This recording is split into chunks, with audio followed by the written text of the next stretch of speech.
तो मध्य प्रदेश राज्य सेवा मुख्य परीक्षा सामान्य अध्ययन द्वितीय प्रश्न पत्र और ये 2018 का प्रश्न पत्र है। मेंस का एग्जाम है, मुख्य परीक्षा।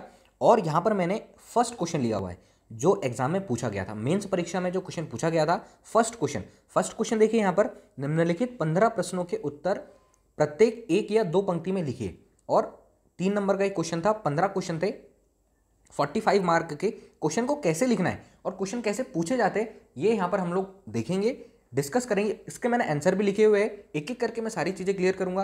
प्रीलिम्स प्लस मेन एमपीपीएससी हमारा टारगेट है। प्रीलिम्स प्लस मेन के जो क्वेश्चन बनते हैं उसको मैं यहाँ पर समझा रहा हूँ, बहुत ध्यान से देखिएगा। पहला क्वेश्चन लिया हुआ है, देखिए प्रश्न पत्र कौन सा है, द्वितीय प्रश्न पत्र है 2018 का और मुख्य परीक्षा का है। स्टार्ट करते, क्वेश्चन कैसे पूछे जाते। पहला क्वेश्चन जो पूछा गया था, भारत के संविधान का प्रारूप किसके द्वारा तैयार किया गया था। छोटा सा क्वेश्चन है, तो यहां पर इसका मैंने आंसर भी लिखा है, भारत के संविधान का प्रारूप जो है BN राव द्वारा तैयार किया था। छोटा सा क्वेश्चन है, जितना वो पूछता है उतना ही लिखना है, एक्स्ट्रा कुछ भी लिखने की जरूरत नहीं है। यहां पर जितना पूछेगा उतना ही लिखना है। ये एमपीपीएससी की मुख्य परीक्षा का बेसिक रूल है। एकदम बहुत ज्यादा आप लिखने की कोशिश करोगे तो वो बहुत दिक्कत करेगा। अब देखिए फर्स्ट क्वेश्चन था, भारत के संविधान का प्रारूप किसके द्वारा तैयार किया गया था, तो भारत के संविधान का प्रारूप BN राव के द्वारा तैयार किया गया था। सेकंड क्वेश्चन क्या पूछा था, सफिशिएंट लिखा हुआ है, जितना क्वेश्चन में पूछा है उतना ही लिखा है, उससे ज्यादा हमको नहीं लिखना है। सरदार वल्लभ भाई पटेल संविधान सभा की किस समिति या समितियों के अध्यक्ष थे। समिति भी पूछा है और समितियों भी पूछा है, क्वेश्चन है समिति और समितियों दोनों पूछा है। तो देखिए आंसर लिखा है सटीक बिल्कुल, सरदार वल्लभ भाई पटेल संविधान सभा की प्रांतीय संविधान समिति एवं मौलिक अधिकारों एवं अल्पसंख्यकों संबंधी परामर्श समिति के अध्यक्ष थे। क्वेश्चन आप समझते भी जाइए, क्योंकि बेसिक रूल ये है मेंस एग्जाम का, जब तक आप पूरे क्वेश्चन पेपर नहीं देखते हो, सॉल्यूशन उसका नहीं देखते हो, तब तक आप तैयारी नहीं कर सकते हो। तो जो यहाँ पर मैं इसके प्रश्न पत्र है 2018 का प्रश्न पत्र लिया हुआ है, मैंने फर्स्ट क्वेश्चन लिया हुआ है, ज़्यादा बड़ा वीडियो नहीं होगा, इसको आप समझिए। साथ ही साथ जितने क्वेश्चन है ये तैयार भी कीजिए, क्योंकि लास्ट 10 ईयर के अगर हम क्वेश्चन पेपर सॉल्व करते हैं तो बेसिक तरीके से हमारी अच्छी खासी तैयारी होती है। सेकंड क्वेश्चन कंप्लीट कर दिया है, सरदार वल्लभ भाई पटेल संविधान सभा की किस समिति के या समितियों के अध्यक्ष थे, तो सरदार वल्लभ भाई पटेल संविधान सभा की प्रांतीय संविधान समिति एवं मौलिक अधिकारों एवं अल्पसंख्यकों संबंधी परामर्श समिति के अध्यक्ष रहे। आगे चलते, आगे क्वेश्चन देखिए, सी वाला क्वेश्चन, भारत का संविधान विश्व का वृहत्तम संवैधानिक दस्तावेज स्पष्ट कीजिए। तो देखिए भारत के मूल संविधान की बात हो रही है। भारत के मूल संविधान में 8 अनुसूची, 22 भाग एवं 395 अनुच्छेद है, अतः यह विश्व का वृहत्तम संवैधानिक दस्तावेज है। सीधा क्वेश्चन पूछा, सीधा सीधा आंसर दिया है, इससे ज्यादा और घुमा फिराकर कुछ भी नहीं लिखा है। अगला क्वेश्चन देखिए डी वाला, भारत के संविधान पर कनाडा एवं आयरलैंड के संविधान का क्या प्रभाव पड़ा। चूंकि बेसिक जो हमारा संविधान बना हुआ है, भारतीय संविधान बना है, इससे हमने विदेशों से भी कुछ चीजें ली हुई है सीधी की सीधी, या कुछ चीजें सुधार कर ली है और हमने हमारा संविधान निर्माण करा है। आगे देखिए क्वेश्चन क्या है, भारत के संविधान पर कनाडा एवं आयरलैंड के संविधानों का क्या प्रभाव पड़ा। तो कनाडा संघात्मक विशेषता, अवशिष्ट शक्ति केंद्र के पास, राज्यपाल की नियुक्ति, केंद्र व राज्य के मध्य शक्ति विभाजन, ये हमने कनाडा से लिया है। आयरलैंड से हमने क्या लिया है, नीति निदेशक तत्व, राष्ट्रपति द्वारा राज्यसभा में सदस्यों का मनोनयन और राष्ट्रपति का निर्वाचक मंडल। सारी चीजें याद रखिएगा, कनाडा से हमने क्या क्या लिया है और आयरलैंड से हमने क्या क्या लिया है, सारी चीजें लिखी, जैसा क्वेश्चन पूछा था उसके हिसाब से हमने लिख दिया है। तो कनाडा से संघात्मक विशेषता, अवशिष्ट शक्ति केंद्र के पास जो है, राज्यपाल की नियुक्ति, ये हमने कनाडा से लिया हुआ है, केंद्र पर राज्य के मध्य शक्ति का विभाजन, ये विषय हमने कनाडा से लिया है। आयरलैंड से हमने नीति निदेशक तत्व, राष्ट्रपति द्वारा राज्यसभा में सदस्यों का मनोनयन कैसे होगा और राष्ट्रपति का निर्वाचक मंडल, ये सारे विषय हमने कहाँ से लिए हैं, आयरलैंड से। आगे चलते, अगला क्वेश्चन इंपॉर्टेंट क्वेश्चन भी आप लोगों को याद भी रखना है, भारतीय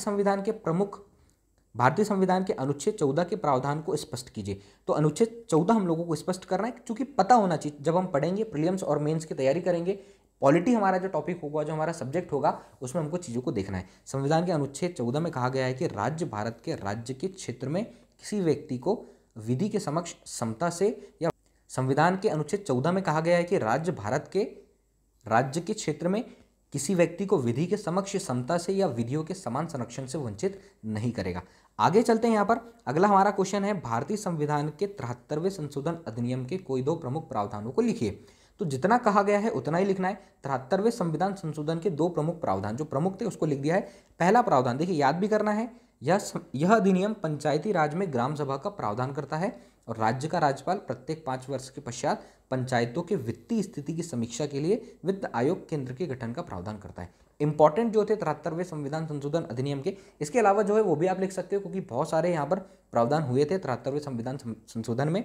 आगे चलते, नेक्स्ट हमारा यहाँ पर संवैधानिक प्रावधान के तहत भारतीय संसद के गठन को लिखिए। तो अनुच्छेद 79 आर्टिकल 79 जो है इसके तहत भारत के लिए एक संसद का गठन किया गया है जिसमें राष्ट्रपति, लोकसभा एवं राज्यसभा है। इंपॉर्टेंट है अनुच्छेद 79, आर्टिकल 79 अनुच्छेद 79 हम लोगों को याद रखना है। इसके तहत भारत के लिए एक संसद का गठन किया गया है जिसमें राष्ट्रपति है, लोकसभा और राज्यसभा है।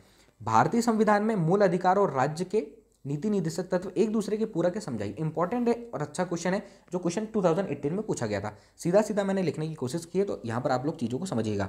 मूल अधिकारों के तहत राजनीतिक अधिकार तथा नीति निर्देशक तत्वों में सामाजिक एवं आर्थिक अधिकारों को प्रदान करने की घोषणा की गई है। इस प्रकार नीति निर्देशक तत्वों के लक्ष्यों को मूल अधिकार प्राप्त किए बगैर प्राप्त नहीं किए जा सकते। आगे बढ़ते हैं यहाँ से, भारत में वित्त आयोग के गठन को स्पष्ट करना है। तो आर्टिकल 280 अनुच्छेद 280 के अंतर्गत अर्ध न्यायिक निकाय के रूप में राष्ट्रपति द्वारा वित्त आयोग के गठन का प्रावधान है।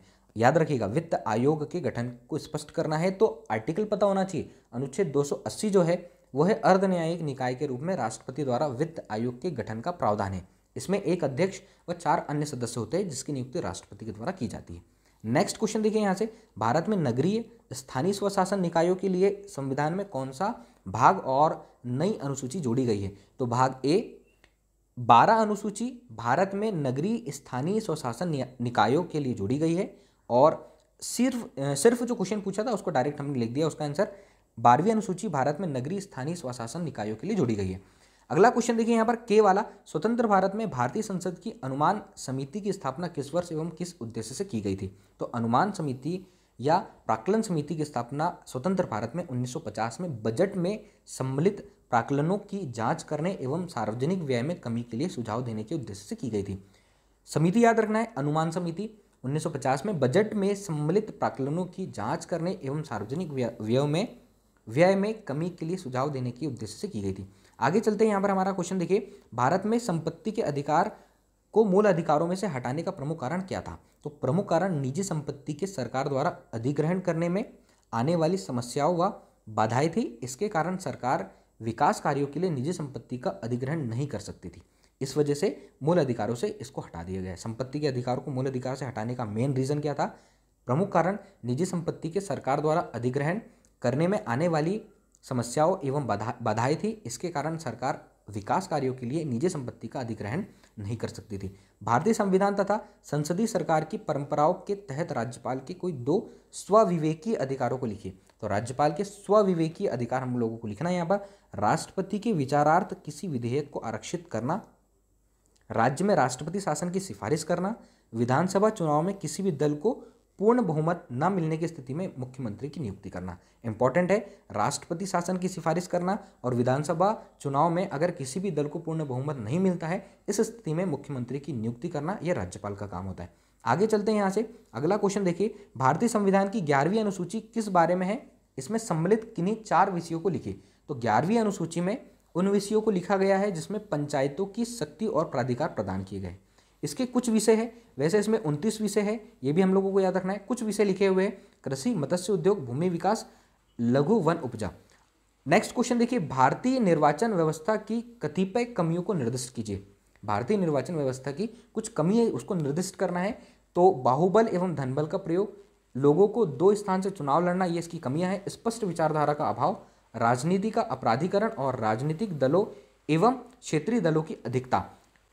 तो दोस्तों ये है एमपीपीएससी मध्य प्रदेश राज्य सेवा मुख्य परीक्षा 2018 के कुछ क्वेश्चन, सिर्फ क्वेश्चन फर्स्ट है जिसको मैंने समझाने की कोशिश की है। तो आज की क्लास में इतना ही। नेक्स्ट क्लास में मैं प्रीलिम्स के विषय में और डिस्कशन आप लोगों से करूंगा। तो दोस्तों नेक्स्ट क्लास में फिर से मिलेंगे, तब तक के लिए थैंक यू सो मच।